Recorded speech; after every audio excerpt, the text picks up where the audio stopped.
Bonjour à tous, bienvenue sur la chaîne YouTube Mécanique Sportive, c'est Nicolas. On est sur le stand VinFast, il y a pas mal d'autos comme vous pouvez le voir et je vais vous présenter les deux futures autos qui sont censées arriver en France très prochainement sur l'année 2023. Alors il y a des numéros assez faciles, c'est le 6, 7, 8 et 9 chez cette marque. Je commence par vous présenter le modèle 8, ensuite le modèle 9 et ensuite je vous montre le 6 et 7 qui arriveront peut-être un petit peu après. Donc je vous montre ici le VF8, c'est une voiture 100% électrique avec un design Pininfarina. On peut le voir en vert comme ça, elle a un beau vert anglais un petit peu, très sympa.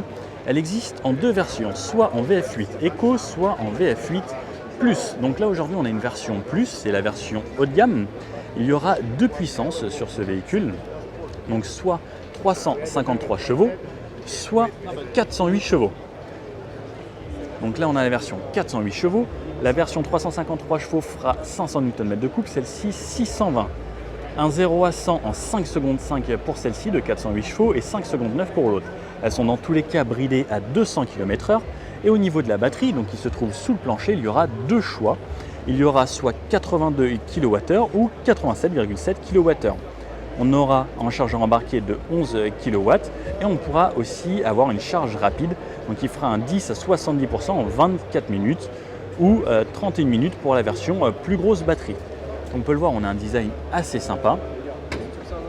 Au niveau de l'autonomie, on aura 400 ou 420 km. À l'avant, comme on peut le voir, alors là je suis content qu'il m'ouvre ça ici, on a un grand frunk, alors ça c'est juste énorme. Alors là il est en train de tout démonter pour accéder à l'intérieur, mais le frunk qui est gigantesque, ça c'est une très bonne chose. On a des grandes jantes en 20 pouces. Au niveau des dimensions de la voiture, alors je vous la remets comme ça, elle fait 4,75 m de long. C'est une voiture 5 places, 1,93 m de large et 1,67 m de haut. On a un empattement de 2,95 m, donc c'est entre les deux roues, ce qui permet d'avoir une habitabilité quand même généreuse. Et regardez qui on retrouve là encore. Il nous suit partout en ce moment. La dernière fois c'était chez Mercedes. Alors Flo, est-ce que tu peux t'asseoir s'il te plaît pour montrer aux gens, alors sans sac à dos peut-être, pour que les gens se fassent une bonne idée avec le café vietnamien. Ah. Il y a de la place aux jambes, ouais.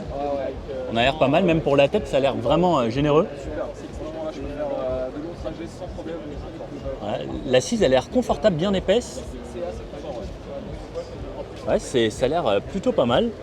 Bon, merci Flo en tout cas. Allez, bon salon et bonjour à tout le monde. Voilà, et n'hésitez pas à aller regarder ces vidéos sur Vlog Car Passion.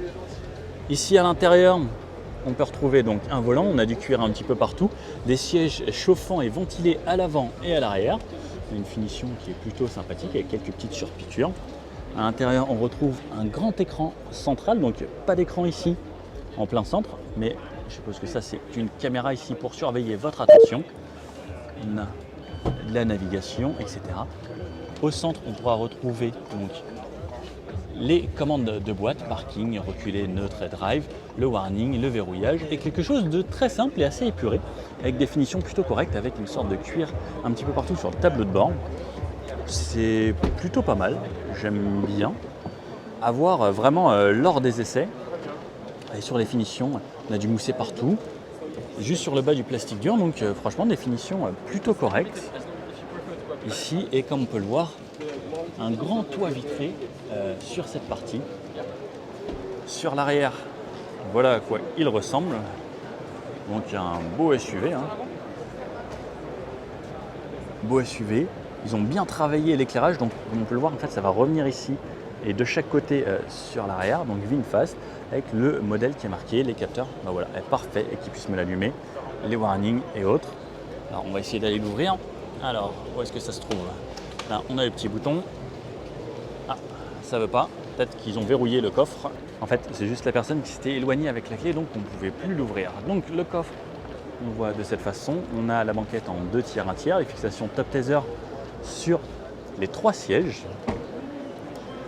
Sous le plancher ici, hop, et un deuxième sous-sol, on peut appeler ça comme ça, petite prise de ce côté-là. Chose de simple, un volume de coffre assez généreux. Alors je ne sais pas si j'ai la capacité du volume de coffre, c'est pas marqué sur ma fiche technique. qui donne un chiffre. Vous estimez à combien à peu près? Allez, on passe cette fois-ci au VF9. Donc là, on a le VF8. Pour vous faire une idée de différence de gabarit, donc là, on a un 5 places, là, on a un 7 places. Donc beaucoup plus gros, beaucoup plus massif, plutôt destiné au marché américain. Alors, je ne sais pas si le monsieur va ouvrir, je pensais qu'il allait ouvrir. Est-ce qu'on peut ouvrir? Et on retrouve également un frunk gigantesque pour mettre ses câbles de recharge. Et ce sera vraiment une bonne chose, ces produits d'entretien et autres. Et il y a des petits compartiments, je vois des petites moquettes. C'est plutôt bien pensé. Alors, je vais me reculer. Est-ce que c'est possible de fermer ça, s'il vous plaît? Et regardez, on a même des aérations dans le capot qui viennent traverser à cet endroit-là. Donc ça va jouer sur les flux aérodynamiques, tout comme on peut retrouver les aérateurs ici sur le côté. Alors, je me recule un petit peu pour vous donner une idée du gabarit du bébé. Donc c'est un véhicule qui fait 5 mètres 12 de long, 2 mètres 25 de large, donc vraiment gros gabarit. Et 1m70 de haut, un empattement de 3m15, ce qui est gigantesque. Donc l'empattement, c'est entre la roue avant et la roue arrière. Alors là, pendant qu'il n'y a personne ici à l'intérieur, je vais pouvoir vous montrer l'intérieur. Donc ça ressemble à la VF8, mais en beaucoup plus spacieux. On a une console centrale encore plus large. Et je pense que ce sera un véhicule encore un petit peu plus confortable, avec bien sûr du cuir. Les sièges chauffants et ventilés avant-arrière, donc une finition plutôt sympa. Un biton ici, gris foncé et gris clair. Le volant VinFast avec quelques infos ici. Et pareil, donc toujours pas d'écran derrière le volant. Tout se situera ici, un petit peu comme sur les Tesla. Et on a un écran de plutôt bonne qualité, qui a l'air d'être en HD. Et ici, là, un énorme toit vitré, donc pas ouvrant sur cette version aujourd'hui. Hâte de voir tout ça. Et comme on peut le voir, on a le gros marchepied pour s'aider à monter, seuil de porte, le VF9. C'est plutôt très intéressant. Au niveau des batteries, donc là on a la recharge ici en recharge rapide. On pourra recharger en 26 minutes de 10 à 70% ou en 35 minutes pour la version 123 kW. Parce que oui, sur ce VF9, il y aura 2 batteries. On pourra retrouver donc soit une 92 kWh, soit une 123 kWh. 123, ça commence à faire une sacrée batterie. Et niveau autonomie, on pourra aller jusqu'à 594 km sur un cycle urbain avec la grosse batterie de 123 kWh, donc ce qui est quand même énorme. On a des poignées ici qui rentrent à l'intérieur, donc qui s'ouvrent de cette façon, donc, qui pivotent, plutôt sympa. Et là, il nous ouvre le coffre. Donc, est-ce que dans le coffre, on a une place? Donc là, on est en version 7 places. Donc dans la version 7 places, on a un tout petit peu d'espace. L'arrière, on retrouve un arrière qui ressemble un petit peu à la VF8, mais un petit peu plus prolongé, donc toujours avec ce V qui vient se former au niveau du logo VinFast, juste ici. On a le balai d'essuie-glace qui est caché en hauteur, ça c'est une très bonne chose. L'antenne type requin et le grand toit vitré avec les barres de toit.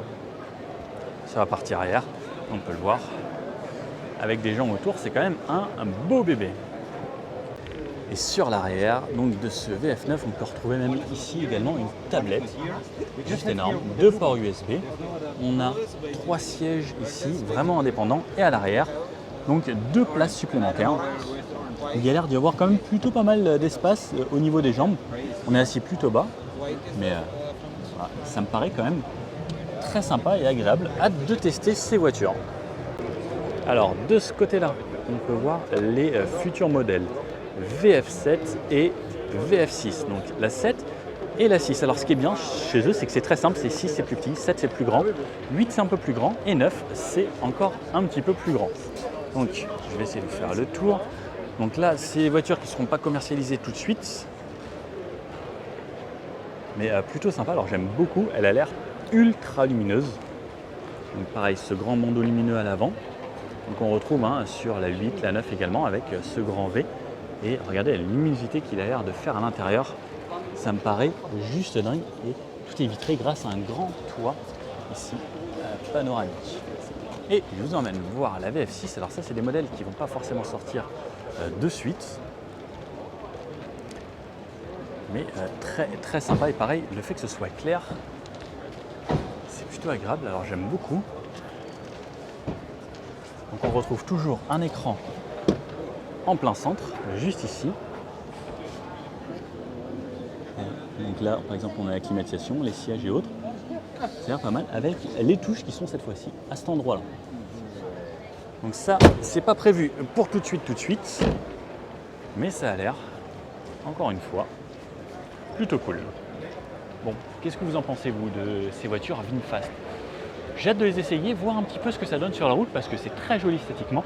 Il faut voir si la batterie tient vraiment et voir le comportement routier et toutes les aides à conduite que j'adore. Bon, j'espère que cette vidéo vous a plu.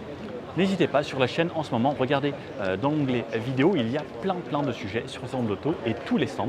On va continuer et je vais aller chez Alpine maintenant. Ah, quoique, il y a monsieur Emmanuel Macron qui arrive.